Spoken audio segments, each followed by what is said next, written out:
Bonsoir Émilie. Avant de développer l'exploitation et la protection de nos données personnelles sur le numérique, est-ce que l'on peut tout d'abord revenir sur le rôle de la CCIN? Quelles sont ses missions?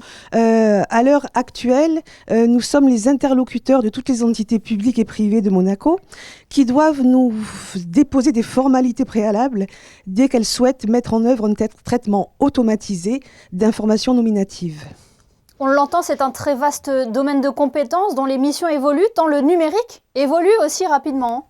Le numérique évolue très rapidement et c'est une deuxième facette croissante de notre activité.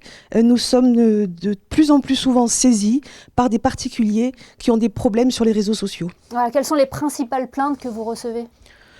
Sur les réseaux sociaux, ça concerne essentiellement des faux comptes, des piratages de comptes, des demandes de déréférencement d'articles sur les moteurs de recherche, etc. Et comment vous intervenez concrètement ? Alors concrètement, sur les problématiques sur les réseaux sociaux, nous intervenons directement auprès des administrateurs des réseaux sociaux. Nous avons des contacts dédiés qui nous permettent d'agir très rapidement et d'obtenir très rapidement aussi les suppressions de faux comptes ou les récupérations de comptes piratés. Donc quelle est la procédure si nous faisons face à ce type de problème ? Déposer plainte à la sûreté publique ? Alors généralement, les personnes ont le réflexe effectivement d'aller d'abord à la sûreté publique et la sûreté publique a mis en place une procédure avec nous parce qu'en fait, nous avons des moyens d'action directs et rapides auprès des réseaux sociaux, ce que la sûreté publique n'a pas la capacité de faire en fait. C'est pour ça qu'ils nous envoient les plaignants ici pour ce type de problème. Dans le rapport que la CCIN a publié dernièrement, le rapport de l'activité 2022, la CCIN dénombre 41 plaintes que vous avez donc reçues. Cela prouve qu'il y a une prise de conscience de la part des particuliers concernant les enjeux liés à la protection de leurs données personnelles. Absolument. Et j'allais dire, il y a différentes sortes de particuliers. Il y a effectivement les personnes qui ont des problèmes sur des réseaux sociaux, mais il y a aussi des salariés qui rencontrent des problématiques de traitement de leurs données personnelles par leur employeur.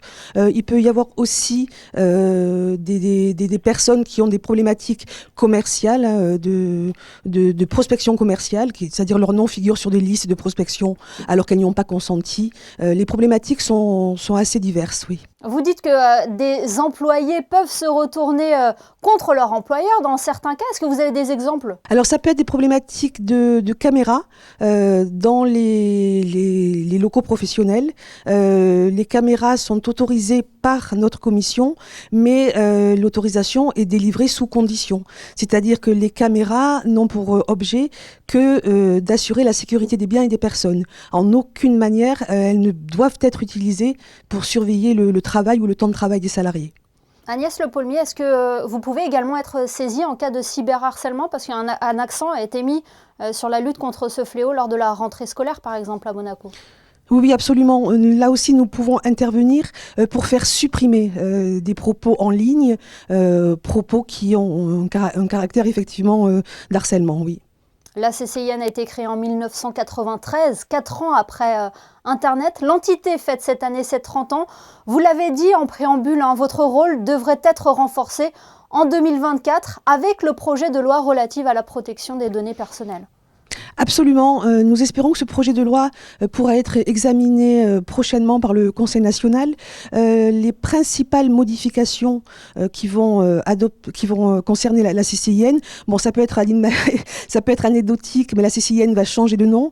Elle va s'appeler Autorité de protection des données personnelles, parce qu'effectivement, nos commissaires ont souhaité mettre l'accent sur la protection et non plus sur le contrôle, comme c'est le cas dans la commission de contrôle des informations nominatives.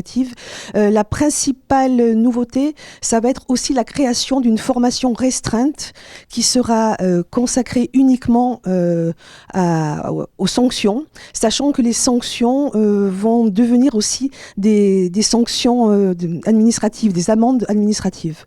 Donc il y aura un côté aussi financier aux sanctions demain.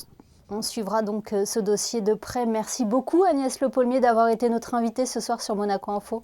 Avec plaisir, Émilie.